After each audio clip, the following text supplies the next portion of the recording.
Hello good morning विद्यार्थी मित्रों। હું પ્રવીણ પટેલ બાયોલોજી વિષયમાં આપનું સ્વાગત કરું છું। મજામાં ને? આપણે ધોરણ 11 પ્રકરણ 4 પ્રાણી સૃષ્ટિ એના વિશેનો અભ્યાસ કરી રહ્યા છીએ। આજે આપણે ભાગ 3માં આગળ વાત કરીશું। તો ગયા એપિસોડની અંદર આપણે ભાગ 2ની અંદર તમને સમુદાય સચિદ્રાની વાત કરેલી હતી। આજે આપણે એનાથી આગળ કોષ્ટાત્રી સમુદાય એના વિશે માહિતી મેળવવાની છે મિત્રો। તો આપણે શરૂ કરીએ। કોષ્ટાત્રી સમુદાય। હવે આ કોષ્ટાત્રી સમુદાય છે એનું નામ બીજું અન્ય નામ પણ છે જેને દંશકો પણ કહેવામાં આવે છે। શું કહેવાય છે એને? દંશકો। તો આપણે અહીંયા આગળ એનું બીજું નામ દંશકો પણ કહીશું। હવે દંશકો એટલા માટે કહેવામાં આવે છે મિત્રો કારણ કે આ સમુદાયના પ્રાણીઓ એ વિશેષ પ્રકારના ડંખ કોષોની હાજરી ધરાવતા જોવા મળે છે। હવે કોષ્ટાત્રી સમુદાય જે છે એને ગુજરાતી ભાષાની દ્રષ્ટિકોણમાં આપણે જોઈએ, સંધિ છૂટી પાડવાનો પ્રયત્ન કરીએ તો આ બે શબ્દોનો બનેલો એક શબ્દ છે કોષ્ઠ અને આત્ર। કોષ્ઠ વત્તા આત્ર, બરોબર? તો આ પ્રમાણે એનો શબ્દ છૂટો પાડી શકાય છે, કોષ્ઠ વત્તા આત્રી। તો કોષ્ઠ જે છે મિત્રો એ કોષ્ઠ શબ્દનો અર્થ જો આપણે કરીએ તો શરીરનું પોલાણ, શરીરનું પોલાણ, બરોબર? એનો અર્થ એવો થાય કોષ્ઠનો। જ્યારે આત્રીનો મતલબ એવો થાય છે અન્નમાર્ગનું પોલાણ, જેને આંતરડું કહીએ છીએ આપણે, અન્નમાર્ગનું પોલાણ। તો આ એવા પ્રાણીઓ છે કે જેમાં શરીરનું પોલાણ અને અન્નમાર્ગનું પોલાણ એક જ હોય છે। અન્નમાર્ગના પોલાણને જ શરીરનું પોલાણ કહી શકાય, એટલે એને નામ આપવામાં આવેલું છે કોષ્ટાત્રી સમુદાય। હવે આ સમુદાયના પ્રાણીઓ જે છે એ સામાન્ય રીતે આપણે જો વિચારણા કરીએ, ગઈ વખતે આપણે તમને સમજાવ્યું હતું એ પ્રમાણે, તો સૌથી પહેલાં એનું સ્તરીય આયોજન એનો વિચાર આપણે કરીએ। સૌથી પહેલાં શું કરવાનું? એનું આયોજન કેવું છે એ, બરોબર? તો આ સમુદાયના પ્રાણીઓ જે છે, આ સમુદાયના પ્રાણીઓ એ આપણે વિચાર કરીએ તો કેવું આયોજન ધરાવે છે? તો પેશી સ્તરીય આયોજન ધરાવે। કેવું? પેશી સ્તરીય આયોજન ધરાવે, એટલે કે પેશીઓ હાજર હોય છે અહીંયા આગળ, પેશી સ્તરીય આયોજન ધરાવતા હોય છે। સમમિતિની દ્રષ્ટિએ જોવા જઈએ તો એની રચના જે છે એ અરીય સમમિતિ કહી શકાય, અરીય સમમિતિ ધરાવે છે। તો આયોજન પેશી સ્તરીય અને સમમિતિ અરીય તમને જોવા મળે છે।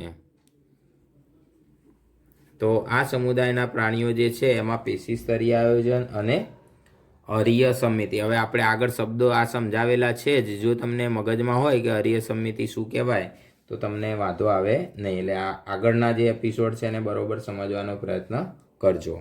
ખ્યાલ આવી ગયો?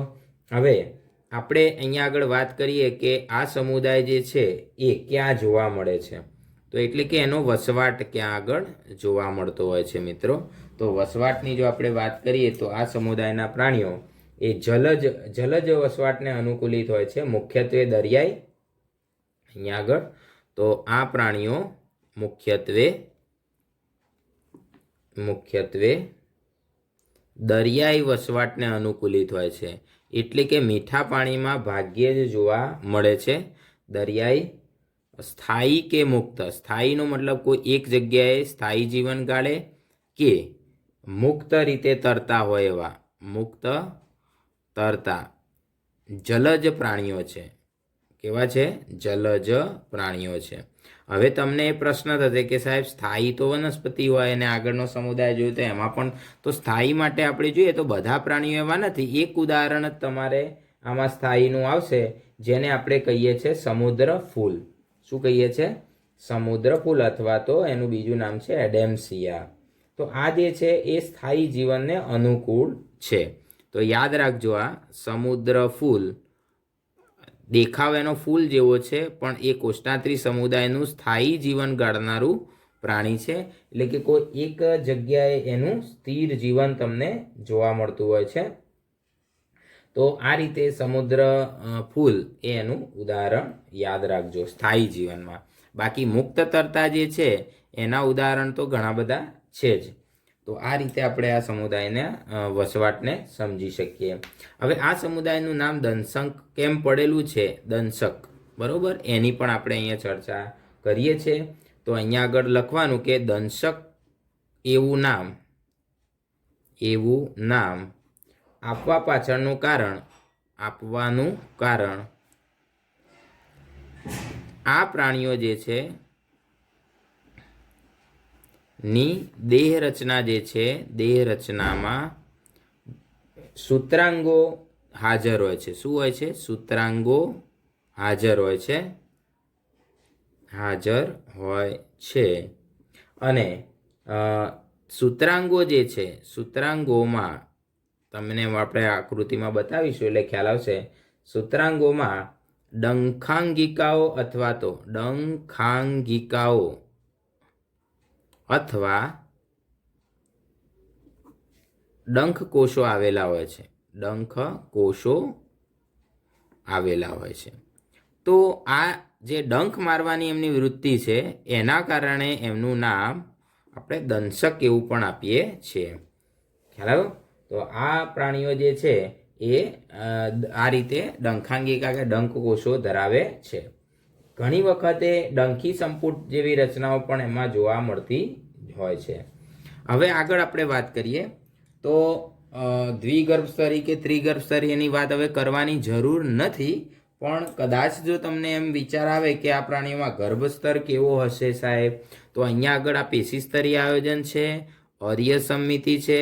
તો એની જોડે જ જોડે આપણે અહીંયા આગળ ગર્ભસ્તરનો પણ ઉલ્લેખ કરીએ તો દ્વિગર્ભસ્તરીય પ્રાણીઓ છે. એટલે કે આ પ્રાણીઓ જે છે એમાં બે જ ગર્ભસ્તર હોય છે, બાહ્ય ગર્ભસ્તર અને અંતઃગર્ભસ્તર એવા બે. અને બે ગર્ભસ્તરની વચ્ચે મધ્ય શ્લેષ્મનું એક પડ તમને જોવા મળે છે. ખ્યાલ આવી ગયો? હવે આપણે અહીંયા આગળ એમના દેહની રચનાની વાત આપણે કરીએ મિત્રો. તો પછીનો મુદ્દો, અગત્યનો મુદ્દો આ જ છે જેને તમારે સમજવાનો છે, એ છે દેહ રચના. હવે દેહ રચનાને સમજવા માટે આપણે હંમેશા એનું ડાયાગ્રામ જે છે મગજમાં તમારે રાખવો પડશે. તો આપણે અહીંયા આગળ ડાયાગ્રામ જે છે એ દોરીશું. તો આ સમુદાયના બે પ્રાણીઓ આપણે દોરીશું. એક દોરીશું છત્રી આકારનું છત્રાકાર એવું જેલીફિશ, અને બીજું પ્રાણી જે છે એ નળાકાર દેહવાળું, જો આ રીતે છત્રી આકારનો જેનો દેહ હોય આવો દેહ ધરાવનારું પ્રાણી જેને આપણે કહીએ છીએ જેલીફિશ, બરોબર. તો આ એનો છત્રી આકારનો દેહ છે. છત્રી આકારના દેહની અંદર નીચેની તરફ આ રીતે એક પોલાણ ખુલતું હોય છે. હવે નીચેની તરફ ખુલતું હોય એટલે એને અધોમુખ કહેવામાં આવે છે. શું કહેવાય છે? જો બતાવ્યું છે અધોમુખ કહેવાય છે. આ અધોમુખ જે છે એ શરીરની અંદર આ પ્રકારના કોષ્ટ એટલે કે અન્નમાર્ગનું જે પોલાણ છે એ અન્નમાર્ગના પોલાણ સાથે, તો આ જે ટપકા કરું છું એ ભાગ શરીરનું પોલાણ છે મિત્રો. શું છે? શરીરનું પોલાણ. એટલે આ એનો દેહ કોષ્ટકો અથવા તો કોષ્ટાંત્ર કહેવાય, બરોબર. આ જે અધોમુખ છે એ અધોમુખની અંદરથી કેટલીક વખતે તમે જોશો તો આ પ્રમાણે ઉત્પન્ન થયેલા આવા ચાબુક જેવા સૂત્રાંગો તમને જોવા મળતા હોય છે. તો અહીંયા આગળ આપણે ચાબુક જેવા સૂત્રાંગો દોરીએ છીએ. એ એની દેહ રચનાનો અગત્યનો ભાગ કહી શકાય. તો આ પ્રમાણે તમે એના સૂત્રાંગોને જોઈ શકો છો. હવે આ એવા સૂત્રાંગો છે કે જેની મદદથી આ પ્રાણી પ્રચલન અને ખોરાક ગ્રહણ બંને ક્રિયાઓ કરતા હોય છે. આ રીતે, બરાબર. તો આ રીતે આપણે 4 સૂત્રાંગો દોર્યા છે, બરાબર છે. આમ તો વધારે હોય એટલે આપણે દોરવા હોય તો વધારે પણ દોરી શકીએ. જો અહીંયા આગળ એકાદું વધારાનું પણ દોરી શકીએ.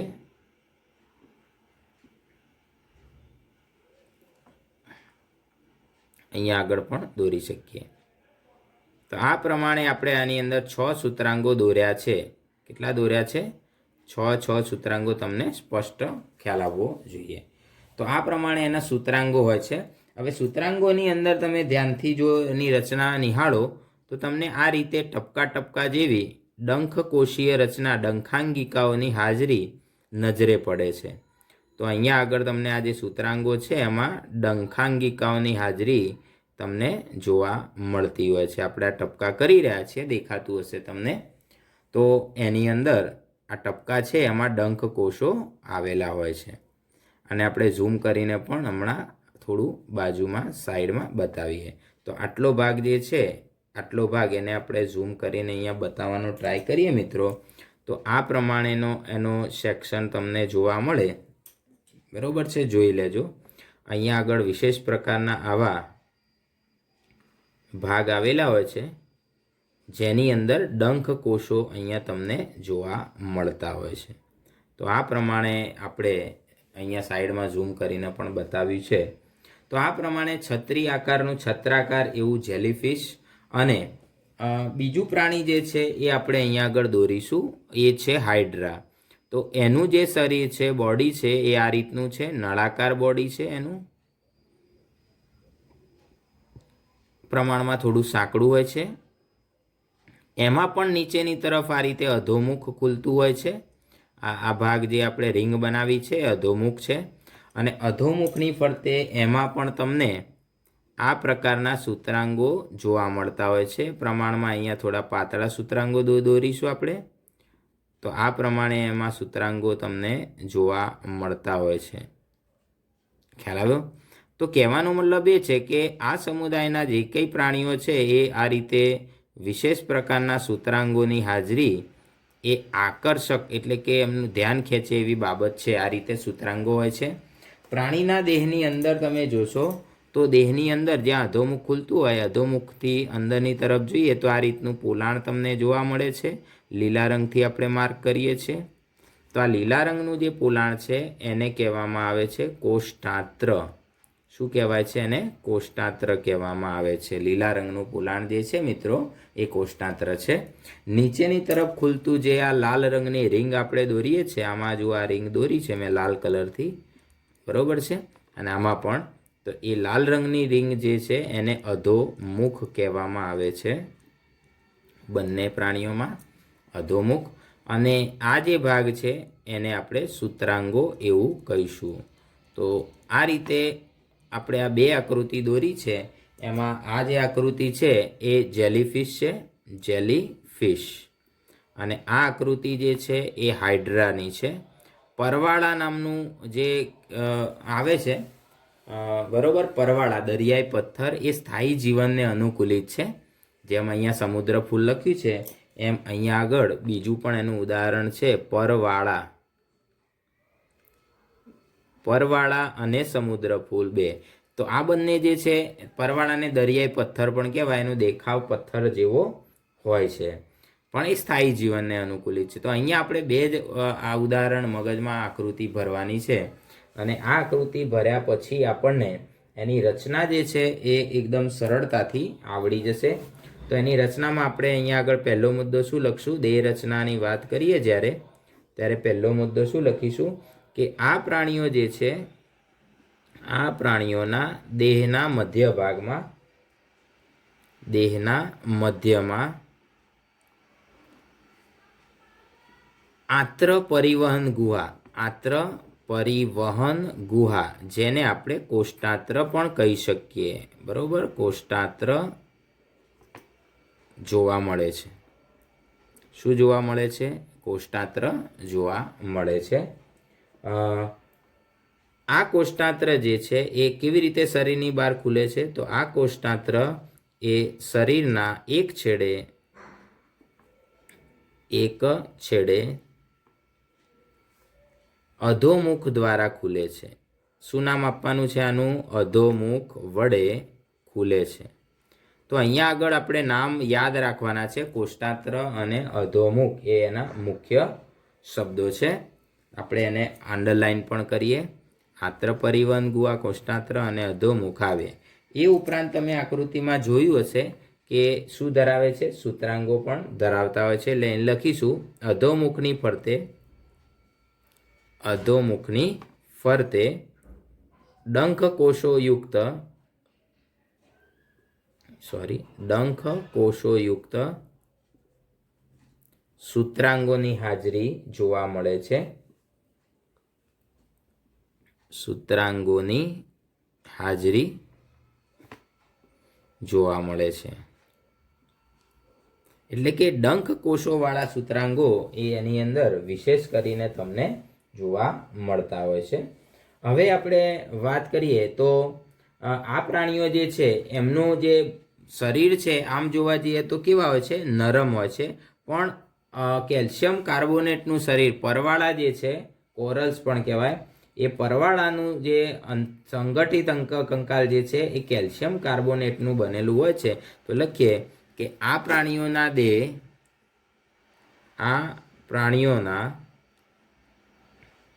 દેહ નરમ જેલી જેવા લચકદાર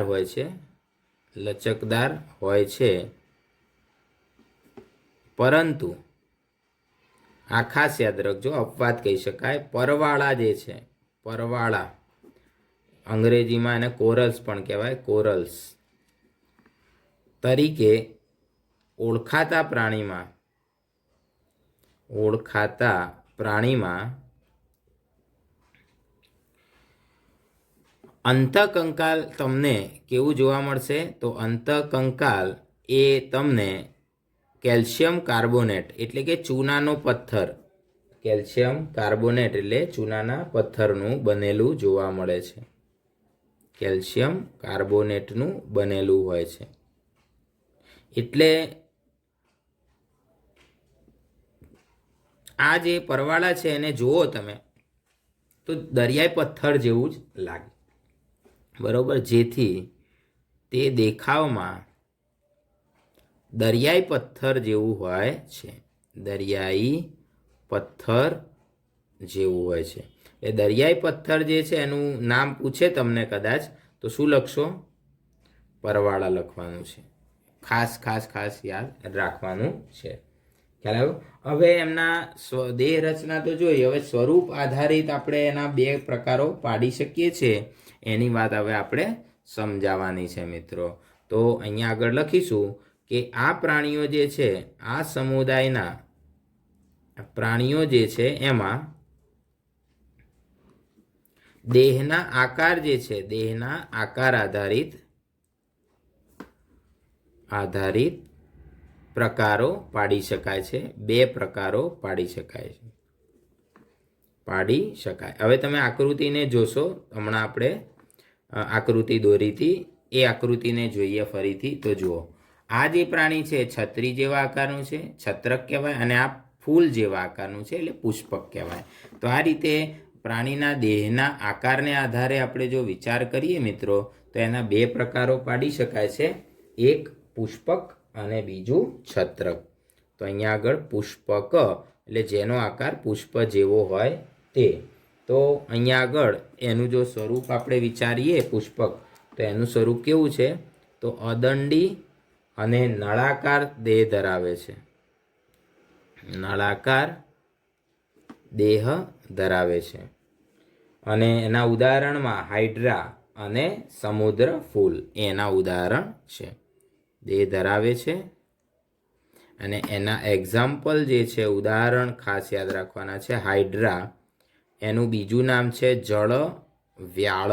આ એકદમ શુદ્ધ ગુજરાતીમાં એનું આવું નામ પણ આપ્યું છે, જળ વ્યાળ. હાઇડ્રા અને બીજું છે સમુદ્ર ફૂલ, એડેમ્સિયા. સમુદ્ર ફૂલ જેને કહેવામાં આવે છે એડેમ્સિયા. હવે અહીંયા આગળ તમને પાછું મને યાદ આવ્યું છે કે જે પરવાળા છે એની આકૃતિ કેવી હોય તો આપણે અહીં દોરવાનો પ્રયત્ન કરીએ. તો પરવાળા છે એ દરિયાના તળિયે એ આ પ્રકારનો દેહ ધરાવનારું પ્રાણી છે. આવો દેહ હોય એનો, આ પરવાળાનો દેહ છે. અને પરવાળાના દેહની અંદર તમે જોશો તો અમુક જગ્યાએ તમને આ રીતે તમને શું જોવા મળે છે? તો એ કહેવામાં આવે છે સૂત્રાંગ કોષવાળા ડંખી સંપુટો. નાના આવી રીતે જોવા મળતા હોય છે. ડંખી સંપુટો તમને આમ જોવા મળે છે. એના દેહમાં છિદ્રો ના હોય, પણ ડંખી સંપુટો આ રીતે હોય અને એના કારણે જે આજુબાજુમાં નાના સૂક્ષ્મ જીવ પ્રાણી આવે એને ડંખ મારીને શિકાર કરે છે. તો આ પ્રાણી જે છે એનું જે બોડી છે એ અહીંયા આપણે લખી પણ દઈએ. આ જે છે એ પરવાળા છે, પરવાળા. તો આ પરવાળાનો દેહ છે ને આવો પથ્થર જેવો છે, એટલે એની અંદર ખાસ કરીને જોઈએ તો અસમમિતિ એવું જોવા મળે. આપણે લીલા રંગથી જે માર્ક કરી રહ્યા છીએ એ એનું કેલ્શિયમ કાર્બોનેટનું બનેલું ચૂનાની તકતીઓનું એનું માળખું છે. એ એના બોડીને મજબૂત પથ્થર જેવું બનાવવાનો પ્રયત્ન કરે છે. તો આ પ્રમાણે આવું પ્રાણી જે છે કોરલ્સ પણ આને પરવાળા દરિયાઈ પથ્થર એવું કહેવામાં આવે છે.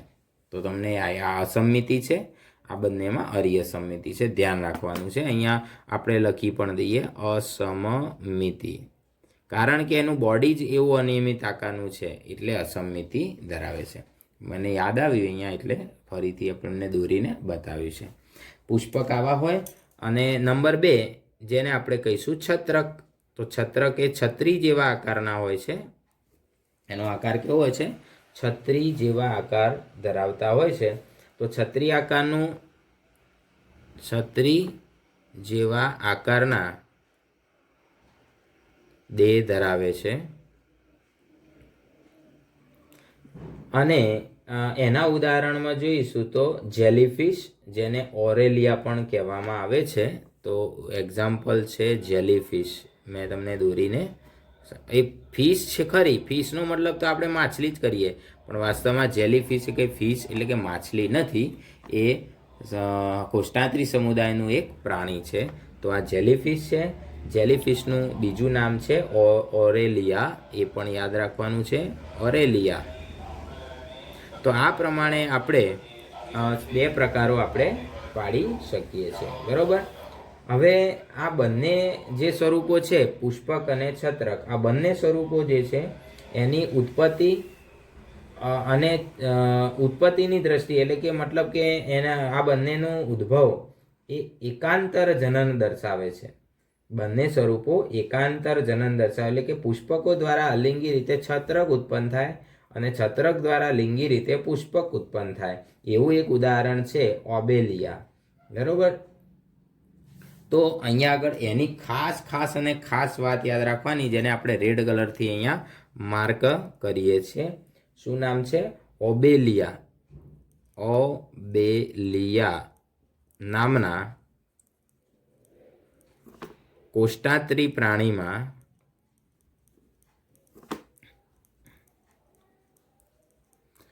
આ ઓબેલિયા નામનું કોષ્ટાંત્રી પ્રાણી છે. એ પ્રાણીમાં બંને સ્વરૂપો અસ્તિત્વ ધરાવે છે. એનો મતલબ શું થયો? બોલો તો. બંને સ્વરૂપો અસ્તિત્વ ધરાવે, એક સમયે નહીં, વારા પરથી એમ અસ્તિત્વ ધરાવે છે. કેવી રીતે? તો અહીંયા લખીએ, તેઓ એકાંતર જનન. શું છે? તેઓ એકાંતર જનન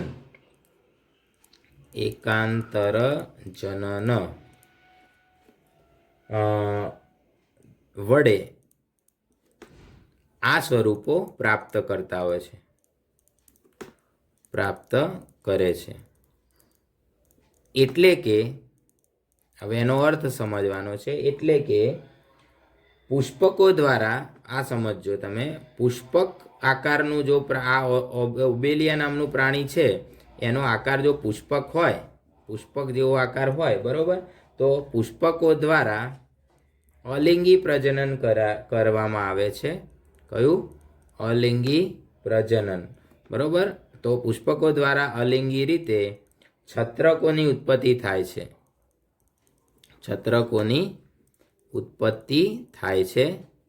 એટલે તમને છત્રક પણ જોવા મળે, પુષ્પક પણ જોવા મળે. તો અલિંગી રીતે છત્રકોની ઉત્પત્તિ થાય છે.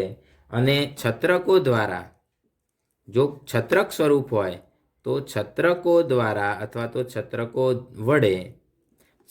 દ્વારા શું ઉત્પન્ન થાય છે? લિંગી રીતે. આ બધું ખાસ નીટ માટે જરૂરી છે, યાદ રાખજો. લિંગી રીતે પુષ્પકોની ઉત્પત્તિ થાય છે. પુષ્પકોની ઉત્પત્તિ થાય છે. તો આ મુદ્દો ખૂબ ખૂબ અગત્યનો મુદ્દો છે, એને ખાસ યાદ રાખશું આપણે નીટને અનુલક્ષીને. તો અબેલિયા નામના કોષ્ટાત્રીની અંદર તમને બંને સ્વરૂપો જોવા મળતા હોય છે. ખ્યાલ આવી ગયો? હવે આ પ્રાણીઓની અંદર આપણે જોઈએ તો પાચન તંત્ર જે છે એ કેવું હોય છે અને પ્રજનનની ક્રિયા કેવી હોય છે એ આપણે જોઈ લઈએ એટલે આ મુદ્દો અહીંયા આગળ પૂરો થઈ જાય. તો અહીંયા આગળ આપણે જોઈએ તો આ પ્રાણીઓ જે ખોરાકને ગ્રહણ કરે છે એ અધોમુખ દ્વારા ખોરાકને અંદર લઈ જાય ને, અને અંદર લઈ ગયેલા ખોરાક ઉપર પાચક રસોનો સ્ત્રાવ કરી એ બહિર્કોષીય પાચન પણ કરે છે. પરંતુ જે પરવાળા નામનું પ્રાણી છે એ કોષાંતરીય પાચન પણ કરે છે. તો આ પ્રાણીઓમાં મોટે ભાગે શું થતું હોય છે? બહિર્કોષીય પાચન થતું હોય છે. બહિર્કોષીય પાચન થાય છે. જ્યારે પરવાળા જેવા પ્રાણીઓમાં કોષાંતરીય પાચન અથવા તો અંતઃકોષીય પાચન કોના જેવું કહી શકાય?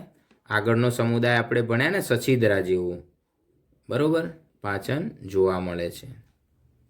તો આ પાચન ક્રિયા લખવાની. પ્રજનનની વાત કરીએ તો પ્રજનન બે રીતે થતું હોય છે. તો અહીંયા લખીએ આ સમુદાયના પ્રાણીઓમાં અલિંગી પ્રજનન કલિકા સર્જન વડે અને અવખંડન વડે, કલિકા સર્જન અને અવખંડન વડે થતું હોય છે. જ્યારે લિંગી પ્રજનન જે છે એ લિંગી કોષોને ઉત્પત્તિ દ્વારા થાય છે. લિંગી પ્રજનન જન્યુઓના નિર્માણથી થાય છે.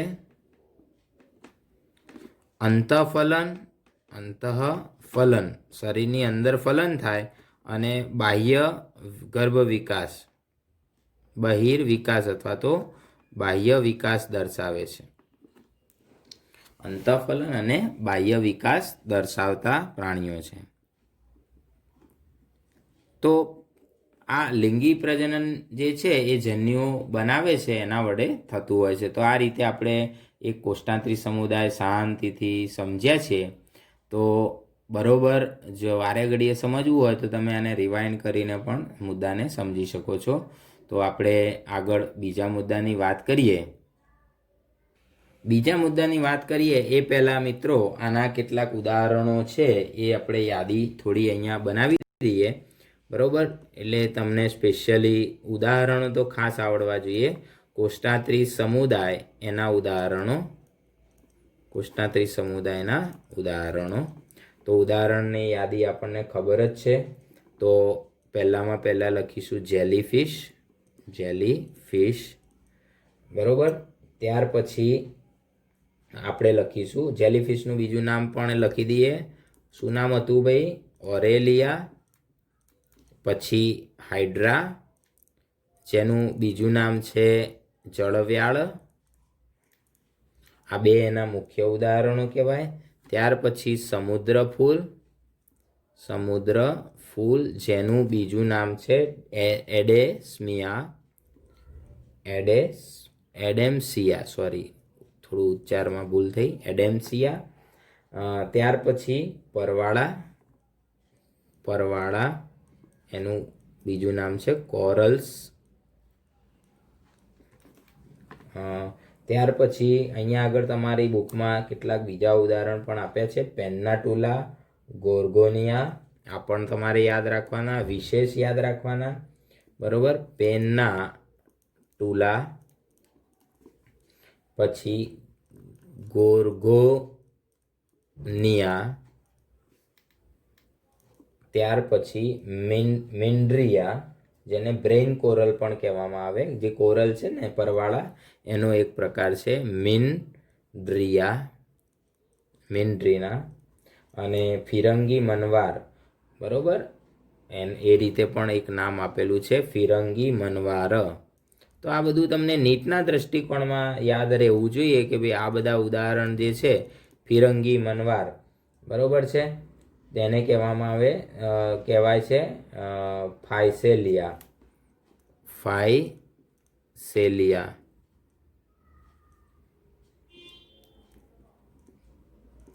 તો આ પ્રમાણે તમને ઉદાહરણો ખબર પડવી જોઈએ, બરોબર છે. હવે આપણે આગળ જોઈશું કંકતધરા. કંકતધરા એક વિશેષ પ્રકારની જોડતી કડીરૂપ સમુદાય છે, બરોબર. તો એના વિશે આપણે માહિતી આજે લઈએ. કંકતધરા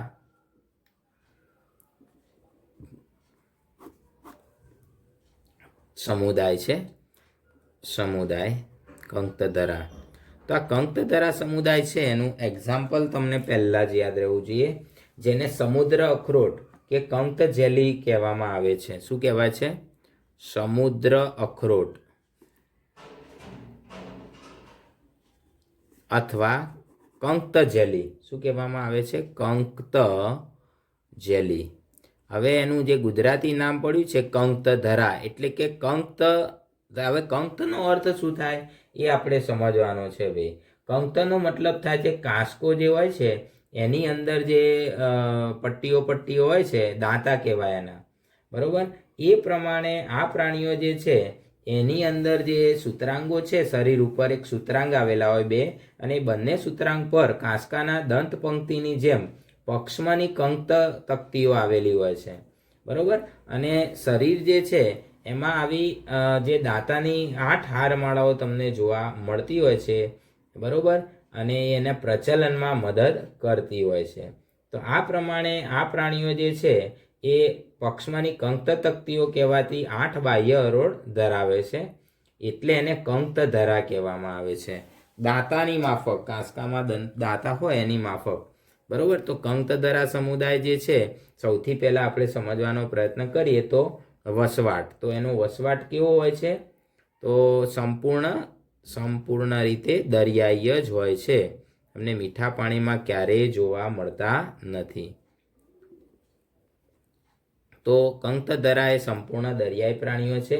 જો આપણે આ પ્રાણીના આયોજનની વાત વિચારીએ તો આના આગળ જે સમુદાય હતો એના જેવું જ પેશી સ્તરીય આયોજન, પછી અર્ય સમમિતિ, આગળની જેમ જ, કારણ કે આ પ્રાણીના જે શરીર છે ફૂટબોલના દડા જેવા છે, અર્ય સમમિતિ ધરાવે છે,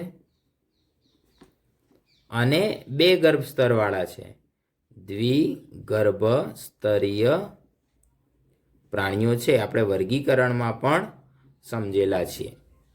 ખ્યાલ આવી ગયો? હવે જે શરીર જે છે એની વિશેષતા શું છે એ આપણે ખાસ દેહ રચના કહીશું. દેહ રચના. તો દેહ રચનામાં તમે બુકમાં આકૃતિ છે પણ એમાં કંઈક બીજું કંઈ નામ નિર્દેશન કર્યું નથી, એટલે આપણે પણ એને સમજાવતા નથી. પણ દેહ રચનાને સમજવાનો પ્રયત્ન કરીએ તો અહીંયા આગળ લખી શકીએ દેહ રચનામાં કે શરીર પર એવું પણ લખી શકાય, પક્ષમાંની કંક્ત તક્તિઓ કહેવાતી, પક્ષમોની કંક્ત તક્તિઓ કહેવાતી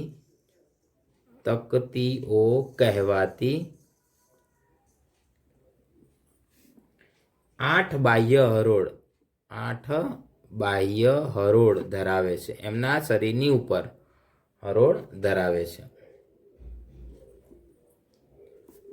જે પ્રચલનમાં મદદરૂપ થાય